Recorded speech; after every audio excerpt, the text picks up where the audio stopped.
မျိုးသမီးဟာနှစ်နှစ်ကြာစီးပွားရေးခရီးစဉ်ပြီးမှအိမ်ကိုပထမဦးဆုံးအကြိမ်ပြန်လည်ရောက်ရှိလာခဲ့ပါတယ်ခင်မုန်းဖြစ်သူဟာနှစ်နှစ်ကြာခွဲခွာနေခဲ့ရတဲ့ဇနီးတွေကိုမြင်လိုက်ရတဲ့အခါမှာတော့ချက်ချင်းပဲအပြေးလွှားတွားရောက်ဖက်လဲတကင်းဖက်ထားလိုက်ပါတော့တယ်အဲ့ဒီနောက်သူကအမျိုးသမီးကိုအိမ်စီဖက်နဲ့လဲပေးပြီးလက်ကိုလည်းမလွတ်တမ်းဆုပ်ကင်ထားခဲ့ပါတယ်အမျိုးသမီးဟာရင်းတို့ရဲ့သားလေးအတွက်လက်ဆောင်တစ်ခုပေးခဲ့ပါတယ်အဲ့ဒီအချိန်မှာခင်မုန်းဖြစ်သူကအလွန်အံ့အားသင့်သွားခဲ့ရပါတယ်ဘာလို့လဲဆိုတော့အမျိုးသမီးဟာ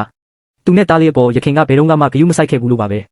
ဒီလိုပြောင်းလဲလာတာကြောင့်အမျိုးသမီးဟာသူ့ကိုထားသွားခြင်းလို့များလားဆိုပြီးခင်မုန်းဖြစ်သူကတွေးတောမိသွားပါတယ်ဒါကြောင့်သူကအမျိုးသမီးကိုတေချင်းတရားကလွဲလို့ကျန်တာဘာကမှခွဲခွာနိုင်မှာမဟုတ်ဘူးလို့ပြောလိုက်ပါတယ်အမျိုးသမီးကတော့ဒီစကားကိုကြားပြီးမရေပဲမနေနိုင်ခဲ့ပါဘူးသူကဘာလို့ခင်မုန်းဖြစ်သူဟာအမြဲတမ်းအတွေးလိုနေရတာလဲဆိုတာနားမလည်နိုင်ဖြစ်နေခဲ့ပါတယ်အဲ့ဒီညမှာတော့သူတို့နှစ်ဦးဟာအတူတူအချိန်ကုန်ဆုံးခွင့်ရရှိခဲ့ကြပါတယ်ခင်မုန်းဖြစ်သူကအမျိုးသမီးဟာဒီတစ်ခါမှဘလောက်ကြာနေတော့ဘာမလဲဆိုတာတွေးတောနေခဲ့ပါတယ်အမျိုးသမီးကလည်းခင်မုန်းဖြစ်သူဟာလွန်ခဲ့တဲ့9နှလုံးလုံးသူမအပေါ်အေးဆက်ဆက်ဆံခဲ့တာကိုသိနေခဲ့ပါတယ်ဒါကြောင့်သူမကခင်မုန်းဖြစ်သူရဲ့လက်ကိုဖြင်းညင်းစွာဆုပ်ကိုင်လိုက်ပါတယ်ဒါပေမဲ့ခင်မုန်းဖြစ်သူကတော့ရုတ်တရက်အလွန်စိုးရိမ်ပူပန်သွားခဲ့ပါတယ်အမျိုးသမီးအိပ်ပျော်သွားတဲ့အချိန်ကြာမှသာခင်မုန်းဖြစ်သူဟာသူမအနာကိုတိတ်တဆိတ်တိုးကပ်သွားခဲ့ပါတယ်သူကအမျိုးသမီးကိုနမ်းကျင်ပေမဲ့လည်းကြောက်ရွံ့စိတ်ကြောင့်ပြန်လည်ဆုတ်ခွာသွားခဲ့ပါတယ်နောက်တနေ့မနက်မှာတော့ခင်မုန်းဖြစ်သူဟာအမျိုးသမီးနိုးလာပြီးမနက်စာအတူတူစားဖို့ဧကန်ထဲမှာစောင့်ဆိုင်နေခဲ့ပါတယ်အမျိုးသမီးဟာခင်မုန်းဖြစ်သူကအမြဲတမ်းမစားခင်သူမကိုစောင့်ဆိုင်တတာကိုတတိယသွားခဲ့ပါတယ်ဒါပေမဲ့ဒီတစ်ချိန်မှာတော့အမျိုးသမီးရဲ့အပြုအမူကလုံးဝပြောင်းလဲသွားခဲ့ပါတယ်သူမဟာမနက်စာကိုပျော်ပျော်ရွှင်ရွှင်နဲ့ကုံအောင်စားတော့ခဲ့ပါတယ်ဒီမြင်ကွင်းကြောင့်ခင်မုန်းဖြစ်သူဟာအလွန်ထိတ်လန့်သွားခဲ့ရပါတယ်ဘာလို့လဲဆိုတော့သူမဟာရခင်ကသူပြင်ဆင်ပေးတဲ့မနက်စာကိုဘယ်တော့မှမစားခဲ့ဘူးလို့ပါပဲ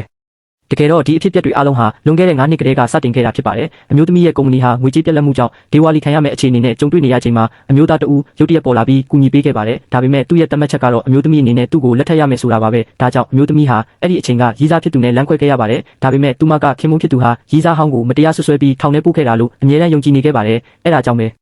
လက်ထပ်ပြီးကလေးကခင်မုန်းဖြစ်သူကိုအမြဲတမ်းမုန်းတီးနေခဲ့တာပါနောက်ပိုင်းမှာသူမမှာကိုဝင်ရှိနေပြီဆိုတာသိလိုက်ရတဲ့အခါခင်မုန်းဖြစ်သူဟာဒူးထောက်ပြီးကလေးကိုမဖျက်ချဖို့တောင်းပန်ခဲ့ပါတယ်ကလေးမွေးဖွားပြီးရင်သူမတောင်းဆိုသမျှအားလုံးကိုသဘောတူပါမယ်လို့လည်းကတိပေးခဲ့ပါတယ်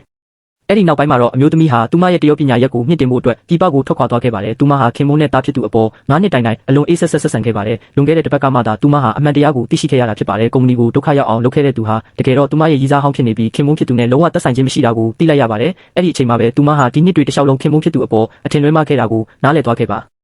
ဒါကြောင့်သူမဟာအိမ်ပြန်လာဖို့ဆုံးဖြတ်ခဲ့တာဖြစ်ပါတယ်။အိမ်ဝင်ဝမှာနှင်းစီပန်းပင်တွေအများကြီးစိုက်ပျိုးထားတာကိုမြင်လိုက်ရတဲ့အခါသူမကနှင်းစီပန်းကြိုက်တတ်တယ်လို့တစ်ချိန်ပြောခဲ့ဘူးတာကိုခင်မုန်းဖြစ်သူကမှတ်မိပြီးသူမအတွက်နှင်းစီဥယျာဉ်ကြီးတစ်ခုလုံးကိုဖန်တီးပေးခဲ့တာကိုတတိယသွားပါတယ်။သူမဟာခင်မုန်းဖြစ်သူကိုစိတ်နာကျင်အောင်လုပ်ခဲ့မိတဲ့အတွက်အလွန်အောင်တရစိတ်မကောင်းဖြစ်မိသွားပါတယ်။အိမ်ပြန်ရောက်ပြီးနောက်မှာတော့သူမရဲ့အပြုအမူတွေကိုပြောင်းလဲလိုက်ပြီးခင်မုန်းဖြစ်သူကိုညစာတူစားဖို့